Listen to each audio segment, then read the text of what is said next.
الله الرحمن الرحیم. ډاکټر صاحبانو په دې هیله چې ښه یاست او تېره اونۍ به مو په خیر تېره کړي. ډاکټر صاحبانو یو لیکچر په تېر برخه کې پاته و، البته د سرویکس په برخه کې ځینې ناروغۍ موږ تاسې ویلي وې چې له هغې جملې څخه یو لیکچر له ټیومرونو څخه پاته و، هغه به یو وارې کور کړو بیا به زه نور ته صحیح سو. نو ډاکټر صاحبانو انویسیو سروایکل کینسر باندې خبرې کوو. ډاکټر صاحبانو دا د انویسیو په معنا خو تاسې پوهېږئ، یعنې یرغل صحیح سو. موږ د یو ملګري تخلص یرغل و، یرغل بیا به ځینې خلکو یرغمل بلل. یرغمل خو بیا دې ته وایي چې چپ نیولی او یرغل چې پر چا باندې سړی حمله کوي که نه، تهاجم. نو انویسیو کینسر چې ته وایي ډاکټر صاحبانو، انویسیو سروایکل کارسینوما د سرویکس هغه کارسینوما ډاکټر صاحبانو چې دا صحیح خبره ده چې دا میټاسټاسس کوي، یعنی لرې پرتو برخو ته خپریږي، خو د یغو په نسبت سره دا انویژن ډیر کوي، ژور ژور لکه ریشې چې غځوي. شاوخوا د سرویکس چې کوم جوړښتونه دي یغوی ته ډیر ژر ژر لاس ورچوي، یعنی تر یغوی پورې خپریږي. مثلا د سرویکس چاپیره جوړښتونه خو تاسو ته معلوم دي چې کوم کوم جوړښتونه دي، دا هغو ته ډیر په اسانه سره انویژن کوي او تر یغو پورې ځان رسوي. په دې خاطر باندې ته څه وایي ډاکټر صاحبانو؟ انویژن کارسینوما. ګوري موږ تاسې پرون ویل ډاکټر ابل ویل سروایکل انټرا اپیتیلیل نیوپلازم یا CIN مو ویل یا کارسینوما ان سایچو. هغه ډول کارسینوما و چې هغه تر بیسمنټ ممبران کښته نه وتللي، خو انویژن دا معنا چې د هغو برعکس دا تر هغسې تقریبا خصوصیات لري او هغسې د ریسک فکتورونه لري، دا هم د سرویکس د برخې. خو تر ټولو مهم شی په دې کې دا د ډاکټر صاحبانو چې دا ژوره ډیر په اسانه سره ځي، ډیر په اسانه سره ریشې کوي. دا صحیح سو. انویسیو کارسینوماګانې تقریبا 80% چې دي ډاکټر صاحبانو اپیډرماید کارسینوماګانې وي، یعنې اپیډرماید څه معنا؟ سکویمس سیل څخه جوړې شوي وي. دا کارسینوماګانې تقریبا 80% له چیش څخه جوړې شوي وي ډاکټر صاحبانو؟ سکوامس سیل څخه جوړ شوي وي. صحیح سو.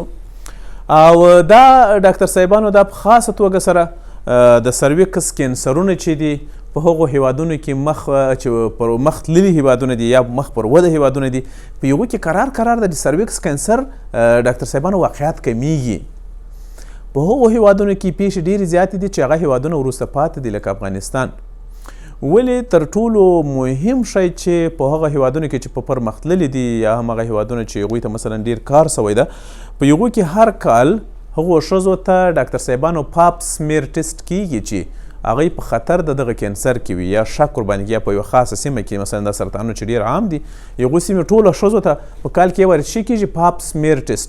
په یاد مې دي پاپ سمیر سکرینینګ ما تاسو ته ویلي وو چې څه رقم ټیسټ ده، او مثلا هغه سمپل څه رقم را کلیکټ کوي او ډاکټر صاحب چې بیا پوښتنه هم کړې وه چې مثلا دلته خو حجرات څنګه راځي، سیمه هغه حجرات یې څه دي خواته رژېږي، او بالاخره د هغوی هیستوپیتالوجي معلوموو. موږ تاسو ته معلومېږي چې دا اوس کینسر په دې کې شروع سوی دی که نه دی شروع سوی ډاکټر صاحبانو. نو په صورت عموم کې ډاکټر صاحبانو د انویسیو سرویکل کارسینوما یا کینسر پیښې په هغه هیوادونو کې ډېر دي چې مخ پر وده دي او یا هم وروسته پاته دي. په وروسته پاته هیوادونو کې د دغه پیښې ډېرې زیاتې شته ډاکټر صاحبانو. صحیح سو.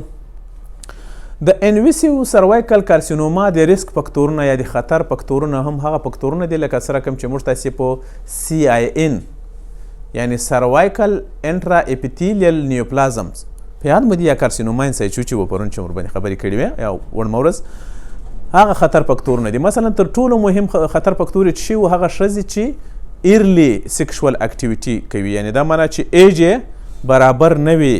مثلا کشرانې ښځې نجونې یا تر څو شل کاله بیخي ډېرې دي مسلمان سو تر 18 کلو کمې تر 18 کلو چې کم وي او عموما په هغوی کې خطر ډېرېږي. بل خطر په چا کې و هغه ښځې چې خصوصا په کانډایلوما اکومینیټم باندې اخته وي یا هم هغه ښځې چې په هیومن پپیلوما وایرس باندې ملوث شوي. بل په چا کې و هغه ښځې چې ملټیپل سیکسوال پارټنرونه یې درلودل، په یاد مو دي له ډېرو خلکو سره جنسي روابط درلودل، او یا هغه ښځې چې مخکې د داسې سړي سره واده وکړي چې د هغوی ښځه مړه سوې وي، دا له چیش څخه مړه سوې وي؟ د سرویکس د کینسر څخه مړه سوې وي. په یاد مې دي په یغو کې. او یا هغه ښځې هم خطر کې دي چې میړه یې هم ملټیپل سیکشوال اکټیویټي لري له خلکو سره، ملټیپل سیکشوال پارټنر لري، هغه ښځې هم په خطر کې دي.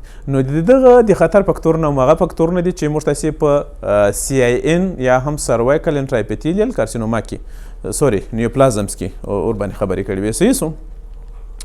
خو په دې کې شک نشته چې دا سرطان په خاص توګه سره په هغو عمر کې ډېر واقع کېږي چې عمرونه د څو کلو په منځ کې وي 40 د 80. د دې مطلب دا نه ده چې ډاکټر صاحبانو چې په 13 کلنۍ کې چې مثلا خطر فاکتورو سره متوجه دي په کینسر باندې اخته کېږي کلونه په بر کې نیسي تر څو وروسته به یو ریل کینسر رامنځته کېږي. د مارپالوژي له نظره چې موږ تاسې دغه انویسیو سروایکل کینسر ته وګورو ډاکټر صاحبانو په سترګو چې ورته وګورو دا تقریبا 3 ډوله معلومیږي 3 ډوله کینسر وي. کیدای شي چې پنجګیټینګ وي ډاکټر صاحبانو. دغه پنګیټینګ چې دی ډاکټر صاحبانو پنګیټینګ لکه پنګس غوندې بده کړې وي د باندې ته په دې خاطر همدغه نوم ورکول سوی دی پنګیټینګ یا هم لکه کلی فلاور ډاکټر صاحبانو ګلبي ګوبی داسې وده د باندې کړې وي لکه څه شي د ګوبي د باندې خواته ګوري راوتلی وي د سرویکس په طرف باندې صحیح سو. او یا هم کیدای شي چې ډاکټر صاحبانو سره کوم السریټینګ ټایپ وي. السریټینګ دا معنی چې په سطح باندې ډیر زیات زخمونه لیدل کیږي. او یاد شي وي ډاکټر صاحبانو انفلټریټینګ څه معنی چې ژور تللی وي په انساجو کې نفوذ کړی په سطح باندې خو بېله شکه یو ژور ځای لیدل کیږي د دې لکه مثلا یو ځای څخه چې غوښه پرې کړې وي دغسې معلومیږي. ښه په هر صورت او په دې کې ډاکټر صاحبانو پنګیټینګ چې دی پنګیټینګ ډول چې دی هغه داسې معلومیږي لکه کولی فلاور یا هم لکه ګلبي داسې معلومیږي چې په سرویکس برخه کې راختلی وي. انشاءالله تعالی په بل پکچر کې به راسي تاسې به ورباندې پوه سئ. صحیح سو. په هر صورت ډاکټر صاحبانو دا هم سرطان ده چې د سرویکس په هره برخه کې واقع کېږي خو ما تاسې د سرویکس مختلفې برخې ویلې وې کوم په یاد وي ډاکټر صاحبانو دغه چې و یوټرس و که نه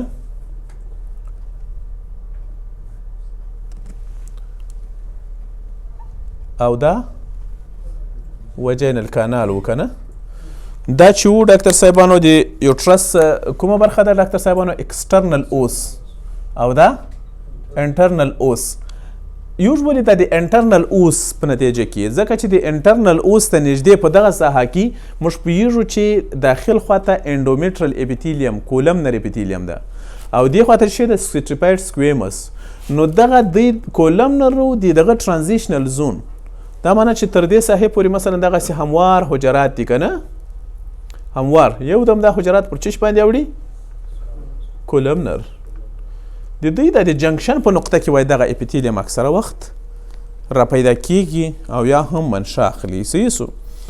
دا سرطان اکثره وخت ډاکټر صاحبانو د بده مرغه چې لکه د نامو څخه چې معلومیږي دا انویژن ډیر زیات کوي یعنی په همسایه غړو باندې برید کوي هغوی ته ډیر ژر ځان رسوي او په هغوی کې عین کینسر را پیدا کیږي لکه په خاص توګه سره ډاکټر صاحبانو کوم ځای ته یوبي ته یورین ریبلیډر ته ورځي دا سرطان ریکټم ته ځي وجاینا ته ځي ډاکټر صاحبانو ریجنل لیمف نوډونو ته ځي او یا هم د وینې او لمفاوي رګونو په واسطه باندې میټاسټاسیس کوي و کوم ځای ته سږو ته اینې ته بنمرو ته او یا هم کډنیو ته ځي د وینې او یا هم لمفاوي رګونو په مرسته باندې دا کار کوي ډاکټر صاحبانو. دا ګوري هغه پنګیټینګ ډول دی نه د سرطان دا هم همدغه دی تر اټاپسي وروسته ډاکټر صاحبانو. ښه په هر صورت د مایکروسکوپ له نظره چې موږ تاسې ورته وګورو ډاکټر صاحبانو دا کیدای شي چې 2 پیټرنه ولري 2 نمونې کیدای شي ولري. اوله نمونه چې دی ډاکټر صاحبانو هغوی ته موږ تاسې اپیډرمایډ کارسینوما یا سکویمس سیل کارسینوما وایي او دومه یې سره کوم ډاکټر صاحبانو د اډینو کارسینوما په ډول سره وي. اپیډرمایډ کارسینوما چې وي ډاکټر صاحبانو دا اکثره وخت دغه ډول سرطانونه چې وي یعنی تقریبا اکثره د سرویکس ډاکټر صاحبانو انویسیو کارسینوماګانې په همدغه ډول سره پیدا کېږي سکویمس سیل کارسینوما ما تاسې مخکې ویل 80% په یاد مو دي په دغه ډول سره وي کیدای شي یوازې 20% یا هم تر هغو کم یې د اډینو کارسینوما په ډول سره پیدا شي. دا سرطانونه چې دي ډاکټر صاحبانو دا سرطانونه خطرناکه په دې دي چې دا تر میټاسټاسیس انویژن ډیر زیات کوي یعنی په ژورو انساجو کې ډیر په اسانه سره ننوځي. نو په دې اساس په دې سرطان کې د حجراتو د ډول په اساس باندې موږ تاسې کولی شو چې ډاکټر صاحبانو دا بیا خپل وار سره په 3 نورو برخو کې تقسیم کو. هغه حجرات مثلا هغه سرطانونه چې تقریبا حجرات تر 80% زیات موډریټ ډیفرنشیټډ وي او کیراټینایز لارج سیل ټایپ وي. دا معنی چې حجرات په خپل سطح باندې کیراټین ولري سکویمس اپیتیلیم لکه د جلد کیراټین لري په سطح باندې کنه کیراټین ولري ډاکټر صاحبانو او بل څه شی موډریټ ډیفرنشیټډ وي دا معنی چې حجرات یو بل ته سره پاته کیږي په اوسط اندازه. یعنې په دې کې دا معنا چې په دې کې ډفرنسیشن کیږي، توپیر پکې کیږي چې دغه حجرات او د دې حجرات دغه مثلا سره ورته والی لري. لنډه دا څونه یو بل ته سره ورته والی لري. 25% کېدای شي چې ویل ډفرنشیټډ وي. ویل ډفرنشیټډ بیا داسې وي لکه بیناین سرطان. ټول حجرات یو رقم هستې لري، یو رقم سایتوپلازم لري، یو رقم مایټوسیس پیټرن لري او داسې. او بل چې د سمال سیل انډفرنشیټډ کارسینوما دې ته بعضې خلک ډاکټر صاحبانو نیرو انډوکراین یا اوډ سیل کارسینوما هم وایي. یوازې 5% ممکن په همدغه ډول سره وي. دا بیا ډېر خطرناکه وي ځکه چې دغه نه یوازې دا چې حجرات انډفرنشیټډ ډېر زیات وي، ډېر تیزه وده کوي، بلکې دا په خپله دغه پارا انډوکراین تاثیرات لري. یعنې دغه سرطان یو قسم هارمونونه ترشح کوي، لکه په خاص توګه سره استروجن او پروجسترون او د هغوی اکسس یا د هغوی زیاتوالی بیا ډاکټر صاحبانو وروسته سیکنډري مشکلات رامنځته کوي. او اډینو کارسینوما چې دی ډاکټر صاحبانو د انویسیو سروایکل کارسینوما له جملې څخه 0 تر 25% ممکن په همدې ډول سره وي. دا حجرات هم ډاکټر صاحبانو کېدای شي ویل ډفرنشیټډ میوکس سیکریټینګ وي. میوکس تر په دې خاطر لکه دا غده غوندې جوړښت لري او دغسې ترشحات هم لري، نه میوکس ترشح کوي. دا سرطانونه چې ترشح کوي ډاکټر صاحبانو میوکس.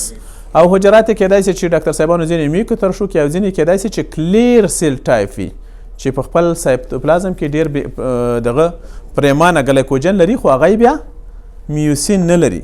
خو هغه چې میوکس ترشح کوي هغه بیا په خپل سایتوپلازم کې ډېر زیات میوسین ګرینول لري. میوکس خو له میوسین څخه لاسته راځي که نه، داسې په دې باندې فزیولوژیکي خبرې کړي دي. دغه یې ډاکټر صاحبانو همدغه مایکروسکوپیک جوړښت چې تاسې ویلی سئ او حتی چې ورته متوجه سئ کوم حجرات یو بل ته ډېر ورته والی لري، ځینې نه لري، 100% یو بل ته ورته والی لري، ځینې سمال سیل دي، لارج سیل دي، کلیر سیل دي، نه میوکس سیکریټینګ سیل دي او هغو شیانو چې موږ تاسې ورباندې مخکې بحث وکړو.